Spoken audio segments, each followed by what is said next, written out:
Hello viewers, welcome to a special edition of Gist with Top Accolade. I am Jonathan Powaya, and today we delve into a topic that has stirred controversies and, sparked vilification: the certificate controversy among elected officials in Nigeria. In democracy, trust is placed on elected officials, which is very paramount. Now, we look to them with integrity, with transparency, and a commitment to the greater good. But what happens when questions arise about their educational qualifications? Over the years, Nigeria has witnessed several controversies involving elected leaders, from claims of forged certificates to disputes over the authenticity of academic credentials. So today, we embark on a journey to the heart of this matter. We will dissect the controversies, examine legal and ethical dimensions, and also discuss the broader implications. So we are honored to be joined by political analyst Mr. Opakrite Tamuno Tonye Lawson. You are welcome to the show, sir. Thank you. We are glad to have you. So we will have to disentangle this matter and also seek answers to concerned questions. Your voice matters in this crucial conversation, so we encourage you to engage with us, share your insights, share your thoughts via the social media using the comment section. So sit back, let's embark on this enlightening journey. Stay with us, let's get started, and don't go anywhere.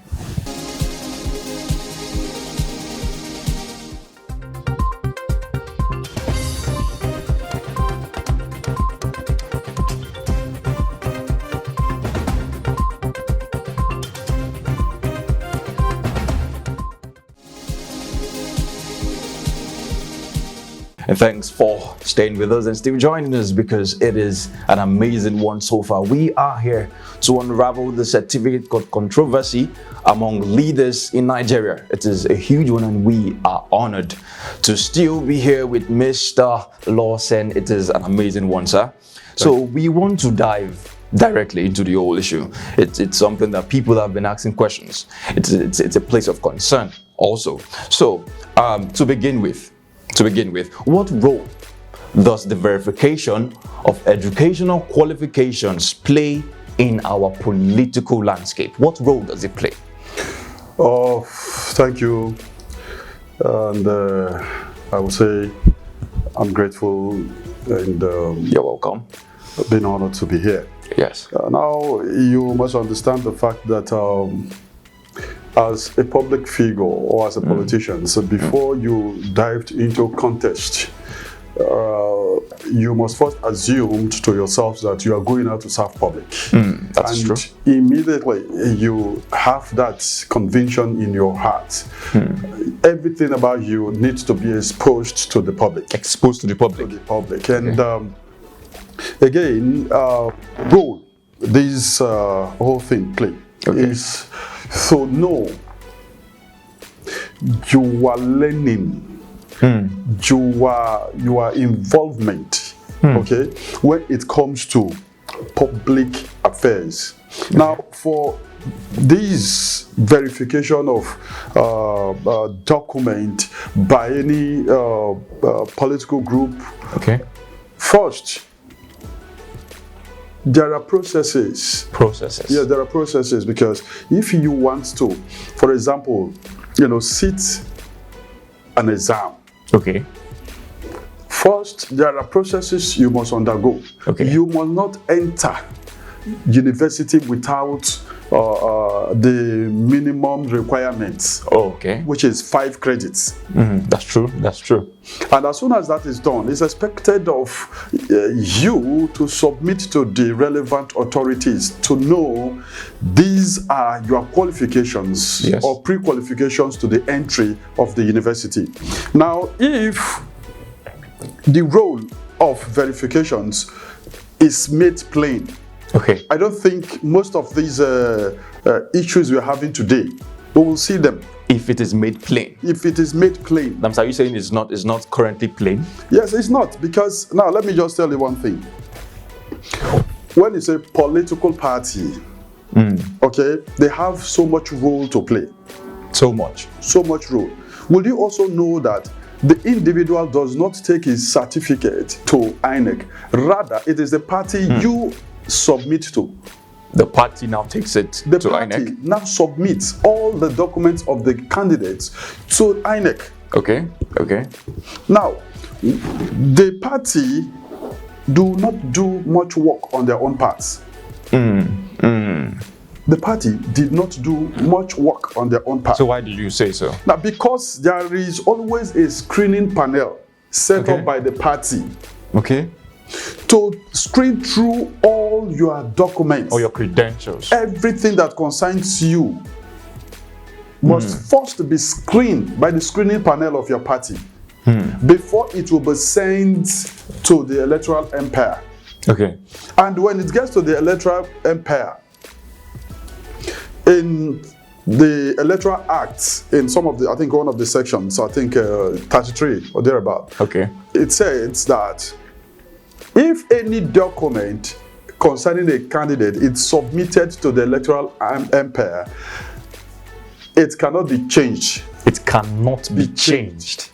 until two things happen. Okay. Either death or the person, the candidate, voluntarily withdraw Okay. from the race.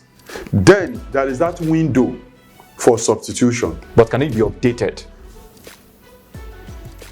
It can be updated. It can be updated. Yes, it can be updated, Wow, but that's cannot good. be withdrawn. Okay. But there are openings, there are windows for all of those things to happen.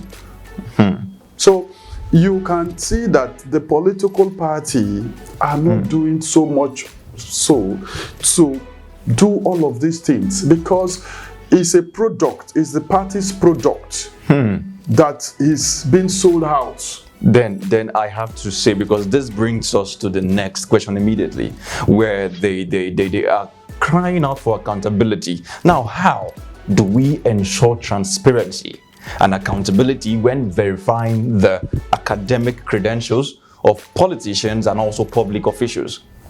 Now, it's very, very important to know we are Nigerians. Exactly. And when you say corruption do not begin from the top. It begins from the bottom. The grassroots. Yes, and you will understand with me that just like I said earlier, if you perhaps, get into the school, into the university, Yes. there is what they call transcript, which is also causing Bohaha in the Chicago State. The Chicago State certificate Wahala issue. between Tinubu and Okay. Atiku. Okay. Now, the transcript contains your details, all about you. Now, more importantly, if, for example, you are a formal student of River State University and you want to do a postgraduate course in Uniport, as soon as you apply, it is the duty of Uniport, okay, to apply for the transcript The duty. of the school, the Uniport that you are applying to, okay? Yes. Now, to go and verify Okay. the authenticity Of your credentials. of your credentials, That's whether it is true Or not. That is just the basics. So until They can verify. they can verify, because something happened, I think not too long, Okay. where a friend of mine, went to a school for admissions, and they told him to go himself Himself. to go and get his transcripts. And he said, but this is not what the law says. And they persuaded him, okay, to go get it. And as soon as he came back with it, they told him, no, you've done something wrong. Knowing fully well that the packages were sealed, but yet they told him that they have did done not something find wrong. any genuinity to what he has brought before them. And he now told them, but it is your duty to go and get this thing yourself. And yours truly, when they got to the school, they told them that he happens to be the best student. And what they gave to him to them was exactly what he brought to them. They were trying to check accountability. Yes, this is accountability because first they asked him to go. You got it, brought it. They said no. We are not sure you can get all of these things. So they went themselves to verify. To verify. And yes, really, when they brought it, it was the same document. So if actually they want to, okay, INEC, if it is not in the law, yes, should also do so. To verify for themselves.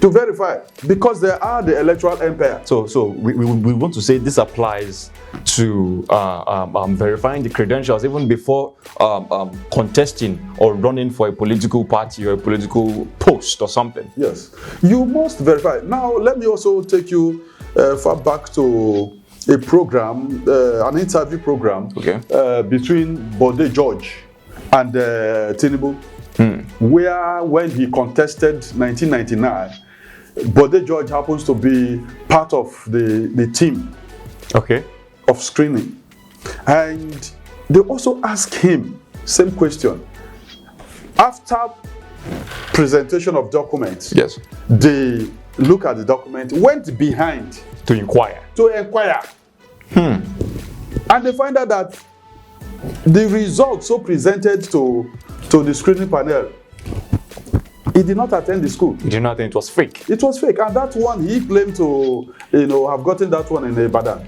one school in Ibadan. So, okay, what happened next? What happened next after they find out that he did not attend the school? So it should have been at that point. They will say no, but that no they refused as what has brought us to this point. That means you are saying there is no transparency, no accountability when it comes to the political party receiving the certificate credentials of their own people and submitting to the INEC. Yes. Now, a lot of, again, things come to play when you are contesting. For example, if the power that be wants you to be, they want to do everything humanly possible to make sure that you are there, regardless of every circumstance. If whether you have certificate or not, they want you there. These are also part of the circumventional matters that are bringing our society to disrepute. Because if you allow a free process, if you allow a free process, a lot of people will not be, eligible. Will not, even, bring the country like this to this mess. Well, it has been a heated one, and we have been dissecting the controversy of the certificate issue. So we want you to join us in the comment section. Don't go anywhere because we want to go on a short break. Don't go anywhere. Stay tuned.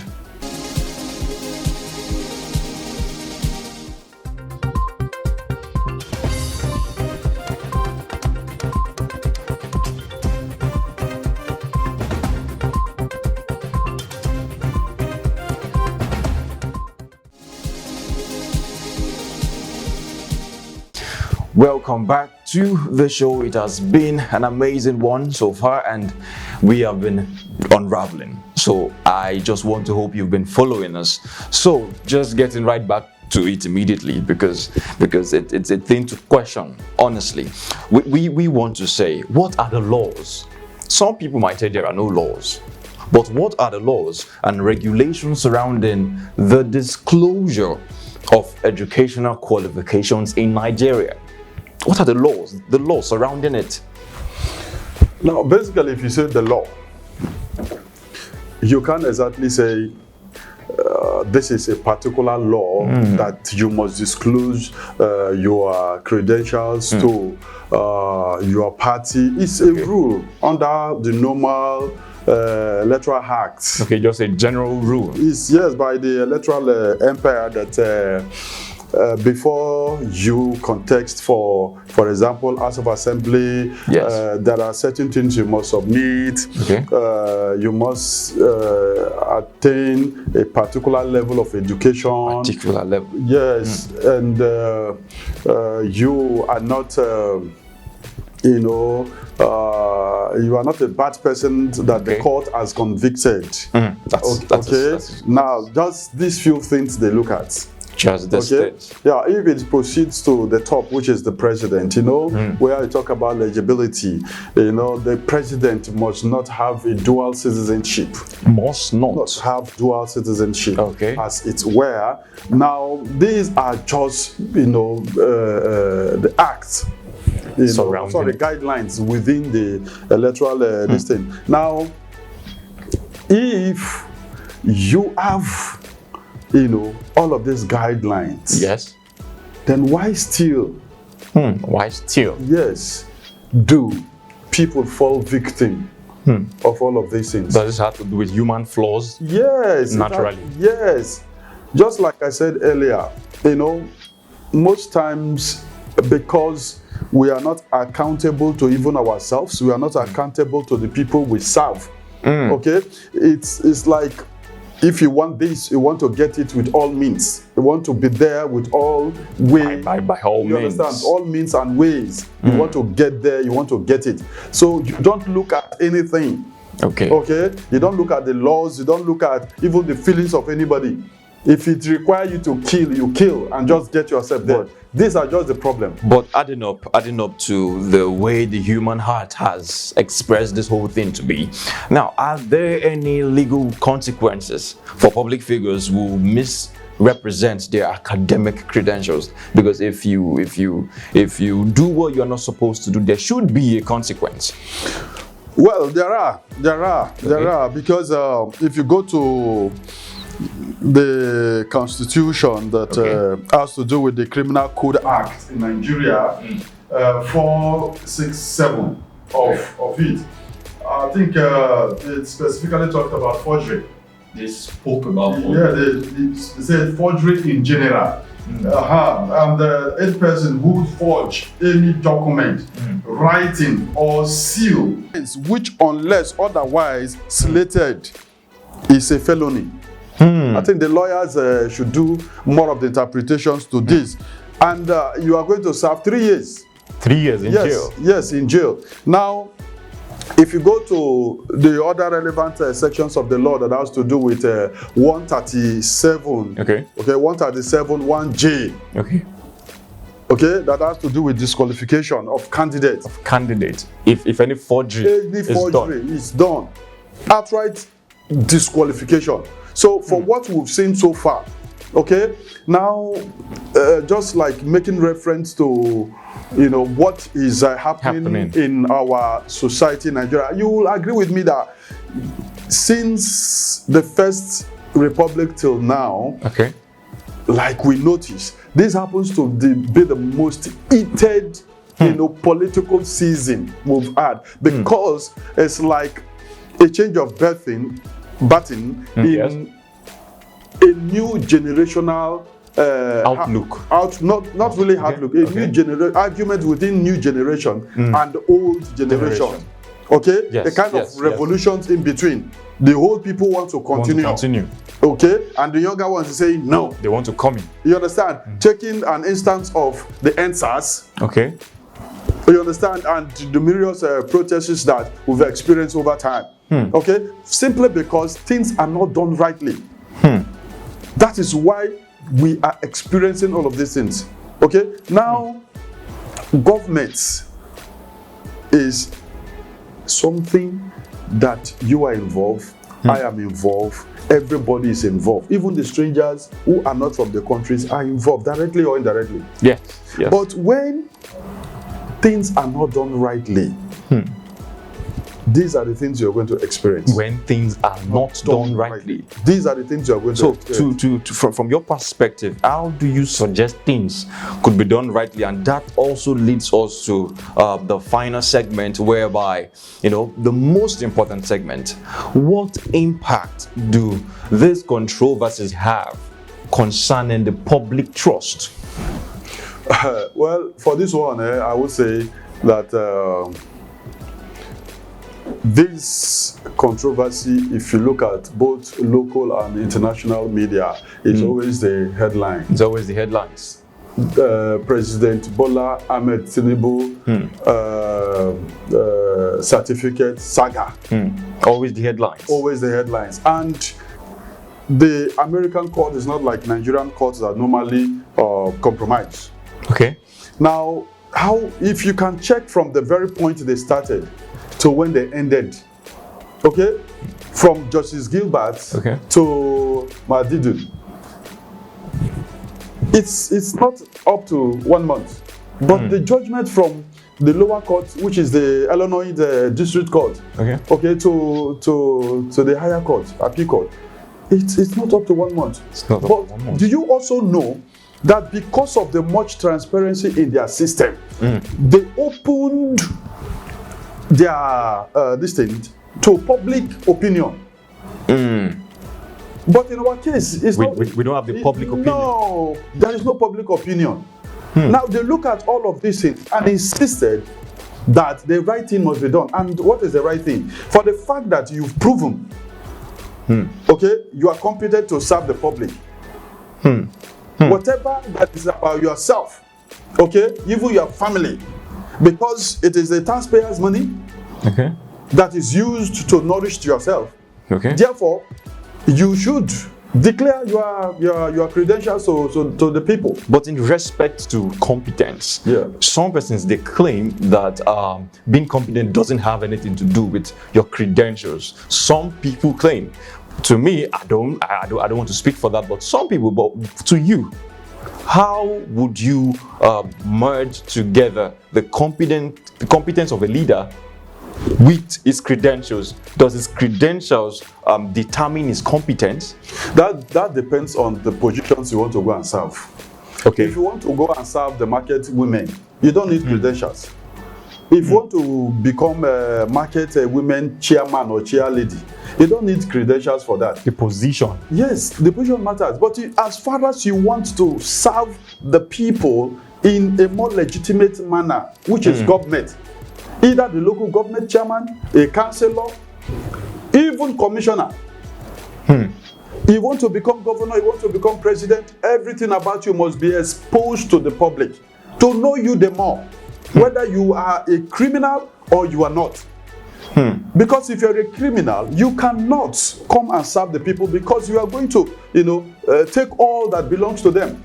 So now, what can we do? Continue. Now, let me just also bring this to the viewers' notice that all of these things that is happening, has actually defaced Nigeria in the international world, in the sense that the people outside Nigeria are now looking at Nigeria as a fraudulent people. Now, do you also know, as a result of this certificate saga, not up to 48 hours in same US where this whole thing happened, 200 nurses, okay, were asked to do verification of their certificate immediately, and 18 was guilty of it.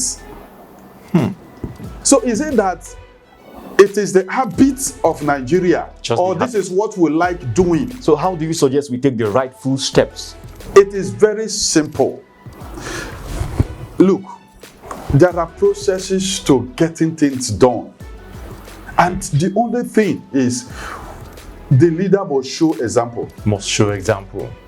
Now, if the leader shows example, okay, for example, if you are a graduate, there is no way people will not sound from different quarter that is my classmate, I graduated so year. Yes, that's true. You understand? That's true.